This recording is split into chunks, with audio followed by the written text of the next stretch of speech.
Hi, everyone. Welcome back to yet another episode of What Drives You with me and Carf. Carl Bauer is my name. Carf is my nickname. Why am I called Carf again?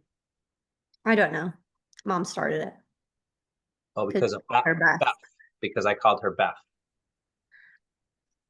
Yeah, that will do it. We're Uh, continuing. Oh, sorry. Go ahead. no, I was going to just say to our audience, thank you for joining us, everybody, on another episode in this series of YouTube collaboration.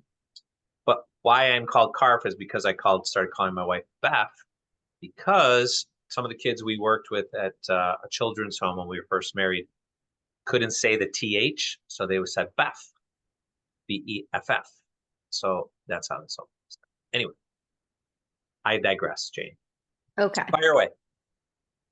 We're talking about Harry Mack for your series of your top 30 YouTubers.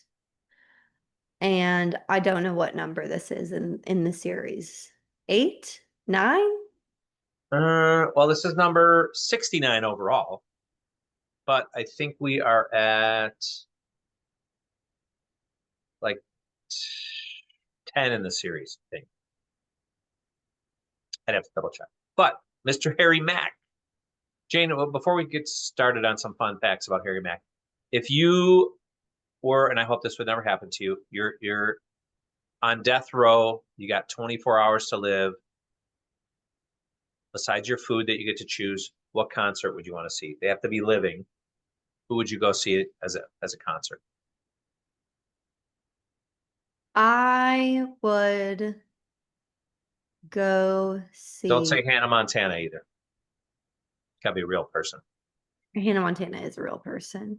Well, Miley Cyrus would be a good one. I would like to see Miley, and she doesn't really tour anymore. Um, and she has good vocals, but I would probably see, and for context, I've already seen Beyonce and Taylor Swift. Um, I would probably see, ideally, it would be an intimate setting with just me and my chosen guests and Frank Ocean, probably, because he does not perform and he probably never will again after his last Coachella headlining act. And he gets a little too experimental when he's doing it in front of people because he doesn't like performing. So if it was a small, intimate, like acoustic set, I would love to see Frank Ocean. like in our basement. Yeah, that'd be nice. I could name a lot more, but probably Frank Ocean is someone that I've wanted to see for a really long time. And have you, Well, Frank Ocean, I'll have to listen to some of his stuff it's because, huh? probably not for you. I don't know that you'd like it. Does he curse a lot? He can, but no, it's more rap. It's like R&B. I wouldn't even say that it's rap actually at all. I'd say it's R&B, but it depends on. Well, Mr. Harry Mack, again, one of the guys that just came out of the blue. I don't know if I was just searching something on rappers or Eminem or I'm not a huge. I like all types of music. It's not a genre to me. It's about the song. But Harry Mack just surpassed 3 million subscribers. He's got 3.11 million subscribers. He was more of an Instagram guy, I think. I should have looked up his Instagram stats, but his top video has seen over 9.5 million views. But what I love about Harry Mack, and I've sent Jane a bunch of videos about shorts of him in the past. Um, but what's creative about him, because I love words and I love learning new words. I love spinning words into rhymes and riddles and making up names, as Jane knows. But this dude can go out on the street and get some random words and make a straight up unbelievable song off the top of his head. He's just brilliant. And yeah, he's now a famous one. I don't know, Jane, the one I think I sent you was the one with uh who was it? Martin Will Smith. Was that the one I sent you? I think so.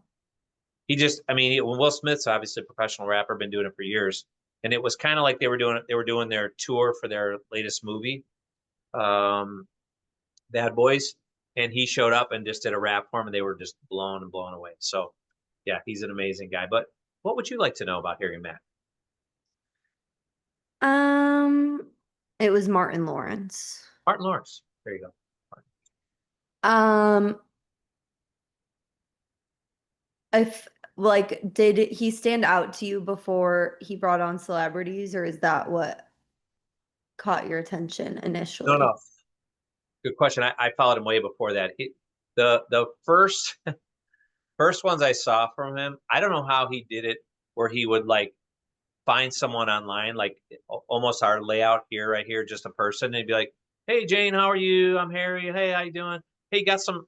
Would you like me to rap for you? I'll create a rap song." He would just do this back and forth on a Zoom call, and Mhm. these people would be like screaming and yelling and calling in their family and their friends in the bedroom, like, ah! So those are the ones that kind of caught me, and just the fact that he could just whip these together. First of all, remembering the words, and then thinking of something just off the top of your head, because sometimes he would pick like 6 words. Like I can't remember your name sometimes, and you're my daughter. So for him to pick 6 words, put it into a song that's a 3, 4, 5 minute song, and then pick a beat that unbelievable talent, unbelievable street rapper. Interesting. Are you familiar like with his series? Um, Like he does Omegle, which is I think what you're just talking about. That's like the video chat. It's random people and it like scrambles it so it's always random. Like it's just a yeah, chat. And then he does gorilla bars, which I think are in the streets. yes. And then he does live shows as well. I would love to see one of his live shows. One of my things he does, I think he has a podcast or like an interview channel, and Mhm. he'll get in there with some of the greatest rappers in the world and musicians, interview them, and be like, "You want to do a rap?" And they'll be like, "Yeah, let's go." And they'll have some live music that they're doing, and he'll do the rap and just spontaneous collaboration, like boom on the spot. These dudes are just blown away. I'm not going to say he came out of nowhere because he's been. It's almost like Justin Bieber a little bit. Not that they're similar musicians in any way, but the fact that they had worked on the streets for years and years and years and years, mastering their craft. And then everybody was like, "Oh, this kid came out of nowhere." Well, this kid was doing stuff on the street for the last 10 years, like Harry Mack has been doing for 5 or 10 years on the street. So yeah, talent is amazing. Well, that's impressive. He's a Um, he's able to. Before I ask your next question, sorry, he's able to all ages, all colors, all races, all everything, and just make them smile and happy just for that couple moments on the street. And now he's getting to be more famous, so it's harder for him just to sneak in, and people aren't like, I don't know who this guy is. He's just this kind of older, and I say older looking just because he's kind of got some blondish, grayish hair, so he doesn't look like he's 20. He probably looks like he's 40 something. But this white dude just walking down the street with a little speaker on his hip, and then he just fires off these raps that are just mind blowing. It's cool, unexpected. has him being one of your top 30 YouTubers made you more interested in listening to rap? Yeah, because for me, rap has always, me personally, it's not always because I don't listen to it, but it's always to me seemed a little bit more negative, and he has completely spun it to positive and made it fun. So it's definitely intrigued me and made me want to listen to more of it. I'm sure I'm going to have to weed through it to find positive, fun, lighthearted stuff, but he shows that it's there. I think that there's a lot more positive rap than you think, but again, you don't listen to rap, so I listen to Harry Mack and I listen to Eminem. Those are my guys. well, that is absolutely horrible that they're both white men. So we'll have to work on that. I'll make you a playlist. Thank you. You're good at that. I'll listen. Um, if you had the chance to give him 3 words for a freestyle, what would they be? Hmm.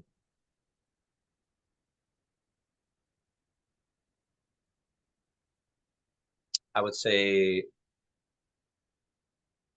Faith, hope, and love. That is cringy to me. You- I have no But- problem. Faith, hope, and love, and the greatest of these is love.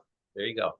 Okay, If I okay, had a little more time to think of it, I would probably make them a little bit more tongue twisty and sure. multi, yeah, like supercalifragilisticexpialidocious, which I actually think somebody gave him in one of them, which, That's yeah, and he could rhyme it. it's very impressive. I could never freestyle, so I don't know He could how. definitely rhyme, Jane, if he's given the time. That's all I want to say, and this is my dime. Oh, look at that. I There, Mac. think stop that now. Is there someone that you want to see him collaborate with that you haven't yet? Question. I haven't seen him really collaborate with, other than those couple ones where he does in the studio. I would love to see him collaborate with maybe some old time rockers or some old time blues and jazz guys, because I think a lot of those guys had some really cool lyrics, especially the blues. That's true. That would be cool. I think that's tricky with rap, but you can sing freestyle. Yeah. Yep. Yep. Um, is there like one moment or freestyle of his that has stuck with you? Does he like publish them online or on Spotify or other streaming services that you listen to? The where I really originally, I think I found him first and most was Instagram. His YouTube has just really, as of late, taken off. Um, but I think my favorite one that I saw was that the Will Smith and Martin Lawrence. And the reason why, not because they were famous and not because I like Will Smith or think he's an interesting person, even after the slap. I think it's because they were so, when you're in the middle of one of those press junkets, Jane, and you probably know more about this than me because this is part of what you do with public relations. Mhm. They're just so tired. People come in like, okay, got 5 minutes, ask your questions. Next, next, next. And he got in there and they were kind of that, they kind of had that attitude like, okay, here's another guy. And then he just blew them away and completely unexpected shock. And they went from like, I'm tired as crap. We're almost done with this day of interviews and baloney to like, they were fired up, fired up. So that unexpected burst of energy that he gave them, with just some words and some beat was pretty cool. As I All think, about showmanship. yeah, and he's not. I mean, he's so freaking smart and quick on his feet with his brain and his vocab that's what intrigued me about. He's not like a handsome looking dude or really slick. He's not like doing backflips or dance moves or anything. He's just words, rhythm, rhyme, boom. It's cool. Um, there you go. One of your top 30. What lands him in the top 30 that differentiates him from, for those who don't know, all Carl does is watch YouTube outside of work hours. So outside That's of not the all. 100 other, That's not all I do, young. I do treadmill. I do. while you watch your shows. Yeah, that's true. True. Lot to learn there. But for back to him, he wait, ask a question again. I got distracted by your mockery. What makes him in your top 30? Oh, well, just to catch everyone up, what the series is about is literally, I just said I would like to collaborate with these people. Again, I think any viewers that we can bring to, even with our tiny little audience, our new and our growing audience, to touch base. We started with Mr. Beast, and I literally the only criteria was I watched them. They helped me get through COVID, and I ranked them by literal subscribers, and so that's why he's at the rate he's at. So he's right between Peter Santinello at 3.97 and Itchy Boots, who's a lady who rides her motorcycle all over the world with 2.85 million. So that's where he kind of fits in. But he is one of my very, very rare musical YouTubers that I watch because he's on the street, he's man on the street, and he posts a ton. That's kind of what he inspires me is his words, his rhythm, and his quick thinking. But it's also he's very, very um, disciplined at posting often and frequently. And again, not long videos, just kind of boom to the point, 5-10 minutes, and he's out. There you go. We've got to get you on Track Star. I don't know what genre you would do. Probably classic rock. Do you know what Track Star is? I do not. Track Star is this guy, Jack. He has on musicians, but he started just asking people on the street like their favorite genre of music. And then it's double or nothing if you can guess the artist. And he plays you a song, obviously, like in headphones. And some people are really good at it. I said that Maddie and I should go on because we could cover many genres together. But I'm not so good at the artist. Like I recognize a lot of songs because I've listened to different songs over my life and different genres. Um, but a lot of times I can remember the lyrics. So I don't know if that would count or I'd be disqualified. But you would yeah, be disqualified. You probably the flop five. I feel like you could probably do classic rock or maybe yeah, do some worship, I can do even that. That early because early 2000s worship. classic rock would probably be my jam. Yeah, well, maybe one day you'll stumble across Harry Mack on the street. Ooh, Harry Mack. If I don't stumble across you on the street, Harry Mack, I would love to interview you on our channel and see what drives you. Thanks, Jane. My pleasure. See you Thanks next for time. watching, everyone. Good Bye night. bye. Bye.